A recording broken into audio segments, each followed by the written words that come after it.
আসসালামু আলাইকুম। Real village cooking চ্যানেলে সবাইকে ওয়েলকাম জানাচ্ছি। আজকে আমি একটা নতুন রেসিপি নিয়ে হাজির হয়ে গেলাম। কি ভ্যানিলা বানিয়ে দেখাবো। বাজার থেকে না কিনে বাড়িতেই সহজে বানিয়ে নিতে পারবেন। এখানে আমি প্রথমে 1 বাটি পরিমাণে নিয়ে নিচ্ছি জল। আমি জলটাকে উষ্ণ গরম করে নেব। এতটাই গরম করতে হবে যেন হাত দিলে সহ্য করতে পারা যায়। খুব বেশি গরম না, সামান্য গরম হবে। এটা যখন উষ্ণ গরম হবে এটা আমি নামিয়ে নেব। এবার আমি এখানে কফি নিয়ে নিচ্ছি। রেগুলার যে শপে কফি পাওয়া যায়, আপনারা যে কোনো ব্র্যান্ডের নিতে পারেন। নিয়ে নিলাম জল।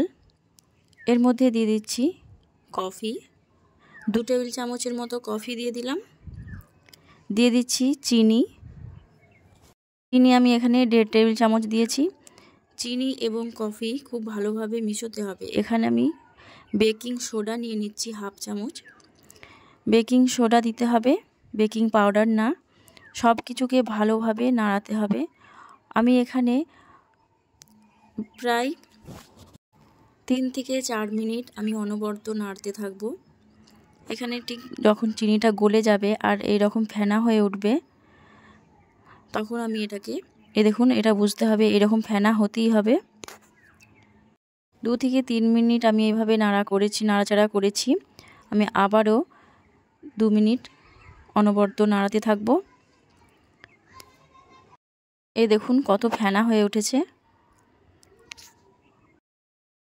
আপনারা স্কিপ না করে পুরো ভিডিওটা দেখতে থাকুন, খুব ভালো লাগবে।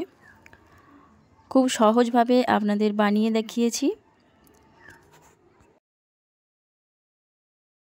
আপনারা এইভাবে ভ্যানিলা বানিয়ে কেক বা অন্যান্য যে কোনো রেসিপি বানালে এটা দেওয়া যাবে। কেক বা রুটি, প্যানকেক আপনারা সবইতেই ব্যবহার করতে পারবেন। বাজার থেকে বেশি দাম দিয়ে না কিনে বাড়িতেই সহজেই ভ্যানিলা বানানো যায়।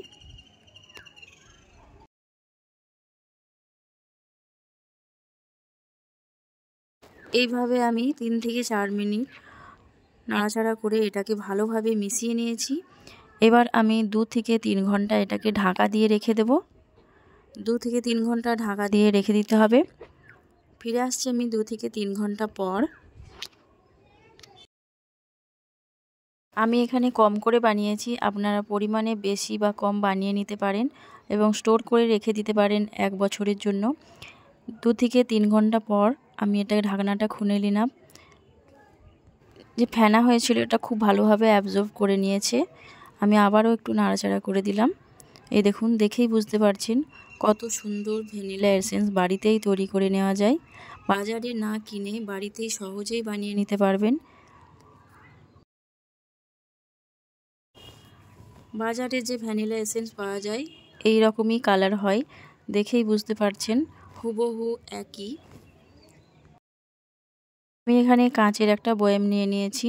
আপনারা এই রকম কাঁচের বয়াম নিয়ে যেতে পারেন। এবার এর মধ্যে ঢেলে প্রায় 1 বছরের জন্য স্টোর করে রেখে দিতে পারেন। বাজারে অনেক রকম ভ্যানিলা এসেন্স পাওয়া যায়, আপনারা দেখেছেন। এই দেখুন, আমি এখানে 2 রকমের দেখাচ্ছি।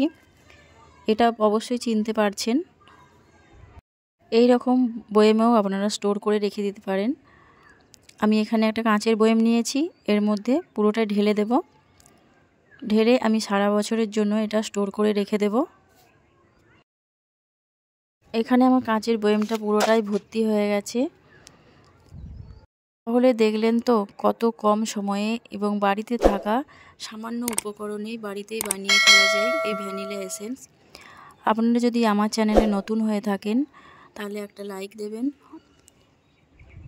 এবং পাশে থাকা বেল আইকন প্রেস করবেন। আজকের রেসিপি এখানেই শেষ করছি।